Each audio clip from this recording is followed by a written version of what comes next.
Thank you. Senator Warnock. Thank you, Chair Bozeman. Last Congress, Mr. Benham, Congress, when we were considering legislation that would provide the CFTC with the authority to regulate the spot market for digital commodities, you testified before this committee that the CFTC would need $120 million to properly staff up and prepare to supervise and regulate an entirely new industry. Do you still agree with your previous testimony, yes or no? Yes. The President's nominee to replace you, Mr. Brian Kentons, could not confirm that number, but he did indicate in his testimony before this committee that more funds would be needed to implement the new authorities for the CFTC.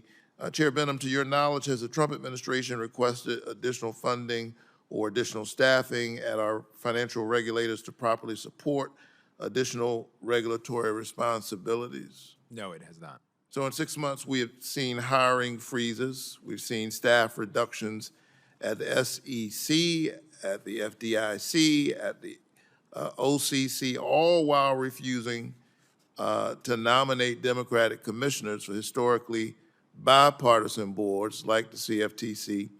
Chair Benham, last year you were consistent that new funding would be needed for new staff, staff training, and technological upgrades. So let's say a new crypto market structure bill that gives the CFTC new regulatory responsibilities is signed into law. Could you share what are the risks associated with Congress failing to provide the CFTC with sufficient resources to properly supervise the digital asset industry? Thanks, Senator. In short, the answer is without the tools, which become the resources behind the authorization for the program becomes essentially useless.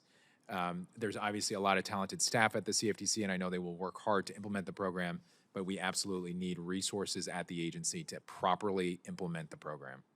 Absolutely, I agree with that, and clearly investors of all sizes, if we're going to make create a situation where capital markets can thrive, investors of all sizes, we need to have confidence that regulators are upholding the law, protecting consumers, that they have the capacity to do so. And so I look forward to working with my Republican colleagues to ensure that the CFTC is properly resourced. Regulatory certainty for the digital asset industry limits unnecessary risk, and it can help prevent the collapse of another cryptocurrency exchange firm.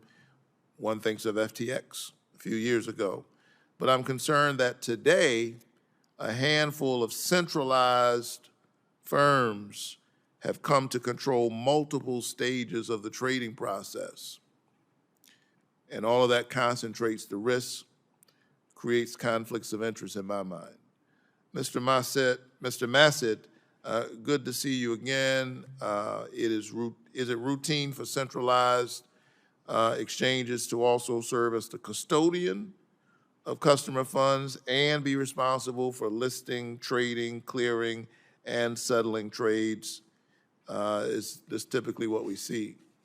Yes, it is, and they even have more vertical integration than that. And of course, most trading is through those intermediaries, not on-chain.